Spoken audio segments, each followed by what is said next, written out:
A mastermind alliance based upon the harmony of two or more people who ally themselves for advancement. 7. Mutual suffering, such as that experienced by people who are persecuted. 8. Autosuggestion. 9. Fear. 10. Alcohol and drugs. The desire for sexual expression comes at the head of the list of stimuli that step up the mind and start the wheels of physical action. The emotions associated with a human sexual drive bring into being a state of mind. When motivated by this desire, people often show courage, willpower, persistence, imagination, and creative ability that they don't normally have. So strong and impelling is the desire for sexual expression that people freely run the risk of life and reputation because of it. A river may be dammed and its water controlled for a time, but eventually it will force an outlet. The same is true of the emotions related to sexual expression. It may be submerged and controlled for a time, but its very nature causes it to be ever-seeking means of expression. The desire for sexual expression is inborn and natural. The desire cannot and should not be submerged or eliminated, but it can be given other outlets that enrich the body, mind, and spirit. When harnessed and redirected, this motivating force has been used as a powerful creative force in literature, art, and other pursuits, including the accumulation of riches. A teacher who has trained more than 30,000 salespeople came to the conclusion that individuals who are most confident sexually are the most efficient salespeople. The explanation is that the factor of personality known as personal magnetism is a manifestation of sexual energy. Editor's comments. There have been numerous psychological and sociological studies about the relationship between sexuality and success that tend to support Hill's observation.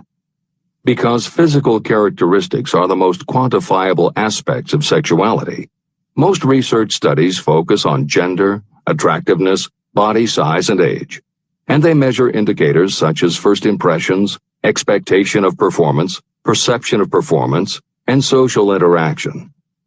These studies generally conclude that when comparing individuals of equal competence, for men, the perception is that taller men will do better than short.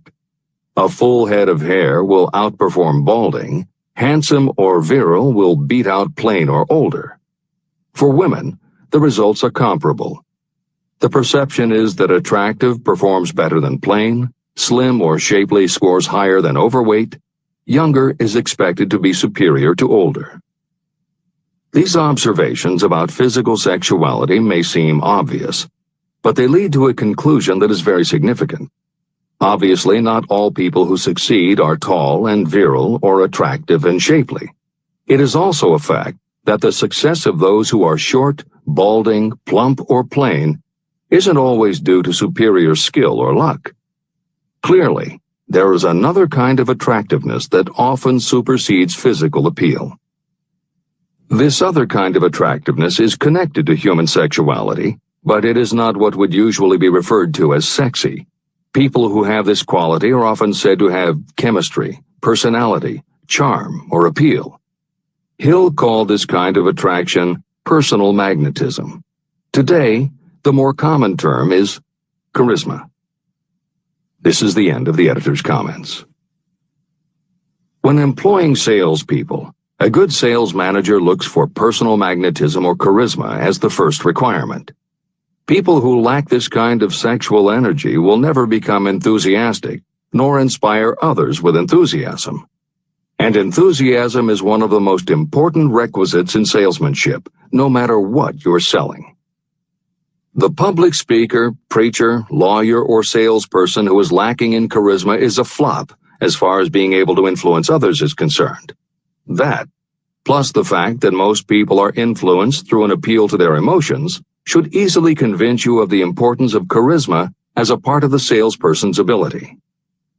Master salespeople attain mastery in selling because they either consciously or unconsciously transmute charisma, sexual energy, into sales enthusiasm. That statement explains the actual, practical meaning of sexual transmutation. The meaning of the word transmute is, in simple language, the changing or transferring of one element or form of energy into another. The transmutation of sexual energy means switching the mind from thoughts of physical expression to thoughts of some other nature. Salespeople who know how to turn on charisma have acquired the art of sexual transmutation, whether they know it or not. The majority of salespeople who transmute their sexual energy do so without being aware of what they are doing or how they are doing it. You can cultivate and develop this quality in your dealings with others. Through cultivation and understanding, this vital motivating force may be drawn upon and used to great advantage in relationships between people. This energy may be communicated to others in the following ways. The handshake. The touch of the hand indicates instantly the presence of charisma or the lack of it. The tone of voice. Charisma, or sexual energy, is the factor with which the voice may be colored or made musical and charming. Posture and carriage of the body. People with briskly and with grace and ease. The vibrations of thought. People with charisma project sexuality through their personality in a way that influences those around them. Clothing and style. People who are charismatic are usually very careful about their personal appearance. They usually select clothing of a style becoming to their personality, physique, complexion, etc. Editor's comments. Having established a link between sexuality and success in the form of charisma, in the following section, Napoleon Hill explores how sexuality might also be a motivating factor in success by enhancing creativity. To illustrate the connection, Hill draws upon the biographies of historical figures who exhibited both charisma and exceptional creativity.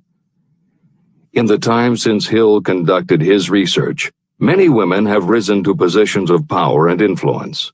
Their accomplishments have been well documented and are readily available in bookstores and libraries. However, when Hill was assembling his data, the majority of historical biographies available were about successful men. Further, the successful industrialists and political leaders he had personally studied during the previous 30 years were also men. Because of this limitation, Hill does not theorize about the role men might play in motivating the success of women. This issue is addressed in a later editorial comment. This is the end of the editor's comments. Creativity. It seemed quite significant to me when I made the discovery that practically every great leader I had the privilege of analyzing was a man whose achievements were largely inspired by a woman. In most instances, the woman was a wife, of whom the public had heard little or nothing. In a few of the cases I studied, the source of inspiration was the other woman. The pages of history are filled with the records of great men whose achievements may be traced directly to the influence of women who aroused the creative faculties of their minds. Napoleon Bonaparte was one of these. When inspired by his first wife, Josephine, he was irresistible and invincible. When his better judgment or reasoning faculty prompted him to put Josephine aside, he began to decline. His defeat and exile to St. Helena were not far distant. Abraham Lincoln was a notable example of a great leader who achieved his greatness through the discovery and use of his faculty of creative imagination. It is noted in practically every book written about Lincoln that he discovered and began to use this faculty as the result of the love that he experienced when he met Anne Rutledge. This is more than an interesting historical fact. It is of significance in connection with the role sexuality plays in the study of the source of genius. Following is a list of famous men of outstanding achievement: George Washington, Napoleon Bonaparte, William Shakespeare, Abraham Lincoln, Ralph Waldo Emerson, Robert Burns, Thomas Jefferson, Elbert Hubbard, Elbert H. Gary, Woodrow Wilson, John H. Patterson, Andrew Jackson, Enrico Caruso, wherever there was evidence available in connection with the lives of these men of achievement. It indicated most convincingly that each possessed a highly developed sexual nature. An analysis of the information taken from biographies and historical writings leads to the following conclusions. 1. Those of greatest achievement have a highly developed sexual nature, but have learned the art of transmutation of sexual energy. 2. Those who have accumulated great fortunes and achieved outstanding recognition in literature, art, industry, architecture, and the professions were motivated by the influence of a mate or lover. When driven by these emotions, people become gifted with a superpower for action. If you understand this, you will also understand that sexual transmutation contains the secret of creative ability. Editor's comments. As noted previously, although Hill's analysis focused on men, today there is a wide range of biographies about women who have succeeded in every aspect of life, including business, politics, religion, sports, entertainment, and the arts. Bearing in mind that biographical information is always subjective, the reader can now find ample material from which to draw a conclusion as to whether Hill's theory about sexuality as a motivating force is equally evident in women. Napoleon Hill had to do an in-depth analysis of biographies in searching for indications that the subject's sexuality had a correlation to their success. Today, we just turn on the television, and we're inundated with intimate details about both men and women suggesting that the best and the brightest are apparently also the sexiest. Although scandals aren't usually cited as scientific proof, the exposés of some of the biggest entertainment and sports stars, high-profile CEOs of major companies, numerous politicians, and even a few presidents, all make at least a common-sense case for Hill's theory about the correlation between sexuality and success. This is the end of the editor's comments. Obviously, this does not mean that everyone who is highly sexed is a genius. People attain the status of a genius only when and if they stimulate their minds so that they can draw upon the forces available through the creative faculty of the imagination. Although it is the most important of the stimuli or motivators, the mere possession of sexual energy is not sufficient to produce a genius. The energy must be transmuted from desire for physical contact into some other form of desire and action before it will lift one to the status of a genius. Genius and creative imagination. A definition of genius might be someone who has discovered how to increase the intensity of thought to the point where that person can freely communicate with sources of knowledge not available through the ordinary rate of thought.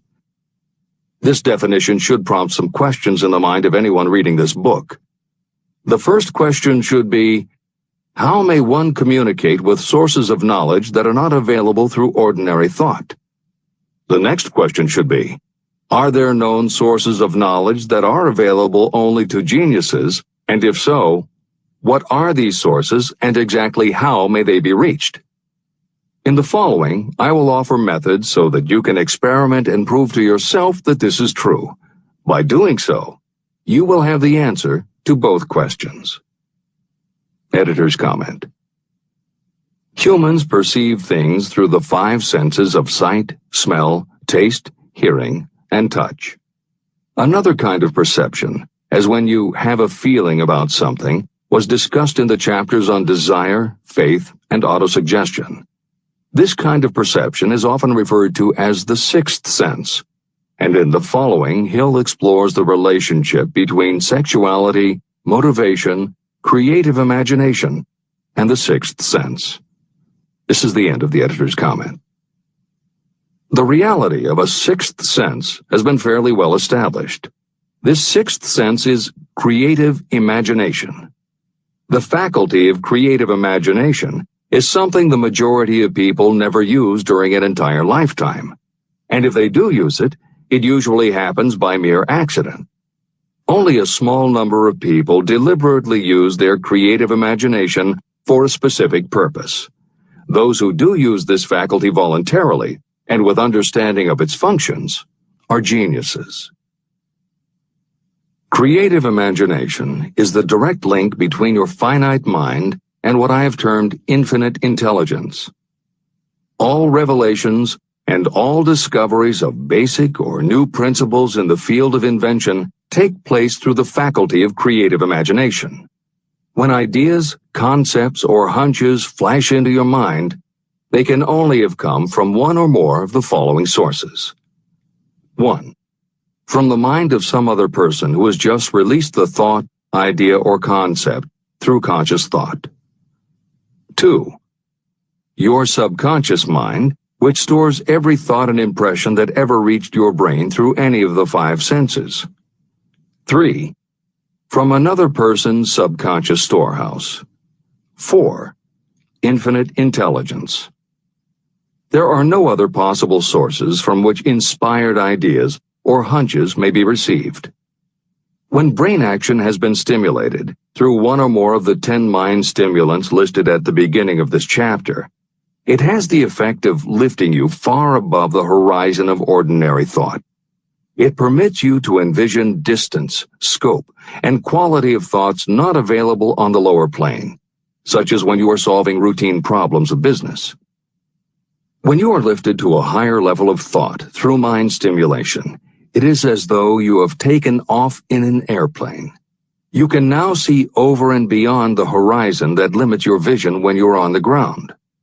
Not only that, but while you are on this higher level of thought, you are not even aware of such things as the problems of gaining the 3 basic necessities of food, clothing, and shelter. You are in a world of thought in which the ordinary workaday thoughts have been removed, just as the hills and valleys that obstruct your vision on the ground don't interfere when you are in an airplane. While on this exalted plane of thought, the creative faculty of the mind is given freedom for action. The way has been cleared for the 6th sense to function. It becomes receptive to ideas that could not reach the individual under any other circumstances. The 6th sense is the faculty that marks the difference between a genius and an ordinary individual. Developing your creative imagination. A mind stimulant is any influence that will either temporarily or permanently increase the intensity of thought. The previously mentioned 10 major stimulants are those most commonly resorted to. Through these sources, you may commune with infinite intelligence, enter the storehouse of your subconscious mind, or perhaps even that of another person. That is all there is to genius. The more you use your creative faculty, the more alert and receptive it becomes to factors originating outside your conscious mind.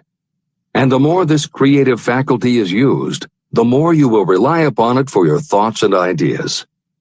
This faculty can be cultivated and developed only through use. What we generally refer to as our conscience operates entirely through the faculty of the 6th sense. The great artists, writers, musicians, and poets become great because they acquire the habit of relying upon the still small voice that speaks from within through their creative imagination. Anyone with a keen imagination knows that some of their best ideas come through so-called hunches. One of the best-known public speakers admits that his speeches are only really great when he closes his eyes and begins to rely entirely upon the faculty of creative imagination. When asked why he closed his eyes just before the climax of his speech, he replied, "I do it because then I speak through ideas that come to me from within." One of America's most successful and best-known financiers has the habit of closing his eyes for 2 or 3 minutes before making a decision. When asked why, he replied, "With my eyes closed, I am able to draw upon a source of superior intelligence." Dr. Elmer R. Gates created more than 200 useful patents through the process of cultivating and using his creative faculty. His method is significant to anyone interested in attaining to the status of genius. Dr. Gates was one of the really great, though less publicized, scientists of the world. In his laboratory, he had what he called his personal communication room. It was practically soundproof, and all light could be shut out. It had a small table on which he kept a pad of writing paper. In front of the table, on the wall, was a light switch. When Dr. Gates desired to draw upon the forces available to him through his creative imagination, he would go into this room, seat himself at the table, shut off the lights, and concentrate on the known factors of the invention he was working on. He would stay in that position until ideas began to flash into his mind in connection with the unknown factors of the invention. On one occasion, ideas came through so fast that he was forced to write for almost 3 hours. When the thoughts stopped flowing, he examined his notes and found they contained a minute description of principles that had no parallel in the known data of the scientific world. Moreover, the answer to his problem was right there in those notes. Dr. Gates earned his living by sitting for ideas.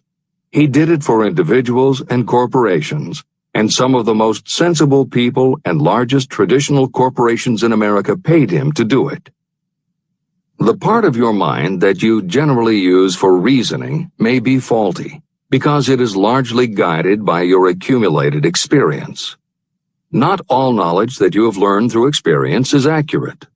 Many times your creative ideas are much more reliable because they come from sources that are more reliable than those available to the reasoning faculty of the mind. Methods used by geniuses are available to you. The major difference between the genius and the ordinary inventor is that the genius makes use of both the synthesized and the creative faculties of imagination. For example, the scientific inventor begins an invention by organizing and combining the known ideas or principles accumulated through experience through the synthesized faculty, the reasoning faculty. If the inventor finds this accumulated knowledge is insufficient, the scientist then draws upon the sources of knowledge available through the creative faculty. The method by which the inventor does this varies with the individual, but this is the essence of the procedure. 1. The inventor stimulates his or her mind so that it functions on a higher-than-average plane through one or more of the mind stimulants. 2. The inventor then concentrates on the known factors, the finished part of the invention, and creates in his or her mind a perfect picture of the unknown factors, the unfinished part of the invention. The inventor holds this picture in mind until it has been taken over by the subconscious, then relaxes by clearing his or her mind of all thought and waits for the answer to flash into mind. Sometimes the results are both definite and immediate. At other times, the results are negative, depending on the state of development of the sixth sense or creative faculty. Thomas Edison tried out more than 10,000 different combinations of ideas through the synthetic faculty of his imagination before he tuned in through the creative faculty and got the answer that perfected the incandescent light bulb. His experience was similar when he produced the phonograph. Editor's comments.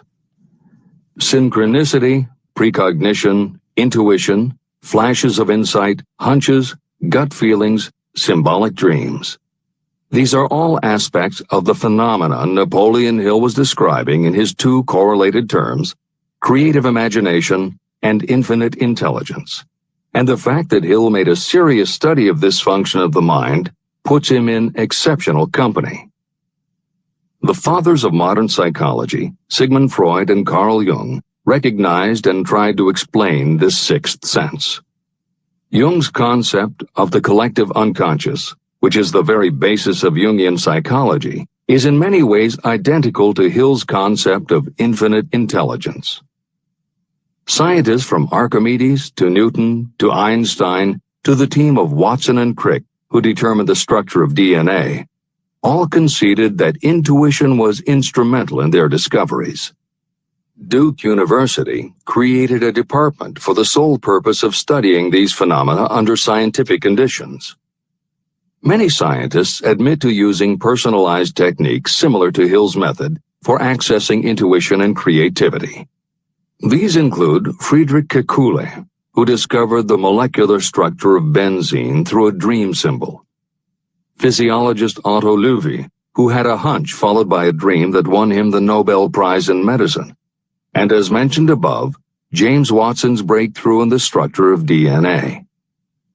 Mozart, Shelley, Coleridge, Huxley, Descartes, Robert Louis Stevenson all claimed intuition played a role in their creations.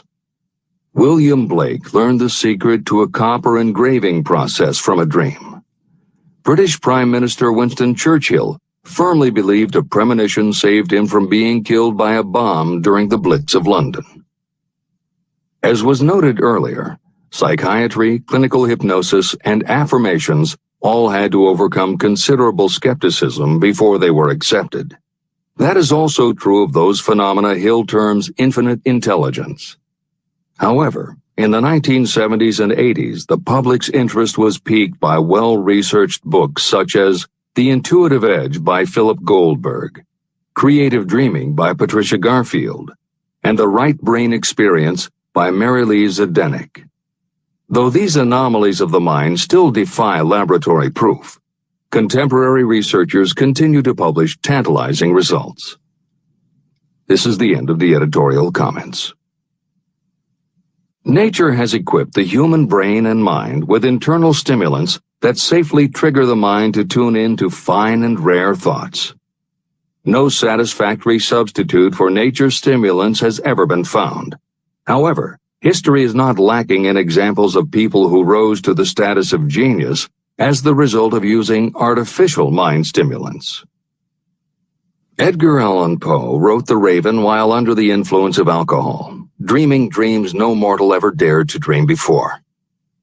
Samuel Taylor Coleridge wrote Kubla Khan during an opium-induced dream, and Robert Burns wrote best when intoxicated. For auld lang syne, my dear, we'll take a cup of kindness yet for auld lang syne.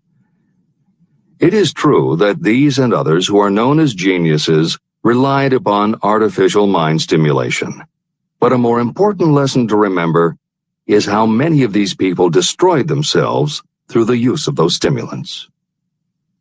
Editor's comments. In more contemporary terms, Hill's point about the dangers of artificial mind stimulants was never better made than it was in the television series Behind the Music, which began running on VH1 in the late 1990s. The series was meant to chronicle the lives of rock stars and celebrate their hits. But after viewing 2 or 3 of the shows, they all began to look the same. Young singer and band have a hit record, make millions of dollars, plunge into the sex, drugs, and rock and roll lifestyle, everyone gets addicted, and they blow all of the money. By the end of the show, at least one band member overdoses, the band breaks up, the singer hits the skids, meets someone who inspires him or her to go into rehab, the ex-star makes an anti-drug TV spot and professes newfound faith and family values while announcing a comeback tour. Although the shows played like a bad parody of themselves, the fact that the stories were so similar, that so many talented singers and songwriters who depended on drugs ended up burning out, should be telling you something. Especially if you don't just want to succeed, but want to keep and enjoy your success. This is the end of the editor's comments. Every intelligent person knows that stimulation in excess through alcohol or drugs is a destructive form of intemperance. For some, overindulgence in sexual expression may become just as destructive. A sexually obsessed person is not essentially different from a person addicted to drugs or alcohol. Both have lost control over their faculties of reason and willpower. Human sexuality is a mighty urge to action, but its forces are like a cyclone, almost impossible to completely control. When an individual is driven solely by emotions related to sexuality, that person may be capable of great achievement, but their actions are often disorganized and destructive. It is true that a person may pursue financial or business success by harnessing the driving force of sexual energy without self-control. But history is filled with evidence that such people likely have certain traits of character that rob them of the ability to either hold or enjoy their fortunes. Ignorance of this potential pitfall has cost thousands of people their happiness, even though they possessed riches. From my analysis of over 25,000 people, I found that those who succeed in an outstanding way often do not hit their stride until they are beyond the age of 40 or 50. This fact was so astounding that it prompted me to go into the study of its cause most carefully. My investigation disclosed that the major reason why many people do not succeed early in life is their tendency to dissipate their energies through overindulgence. The majority of people never learn that sexual energy has possibilities other than physical expression. And many of those who make this discovery only do so after having wasted many years during the time when their sexual energy was at its height.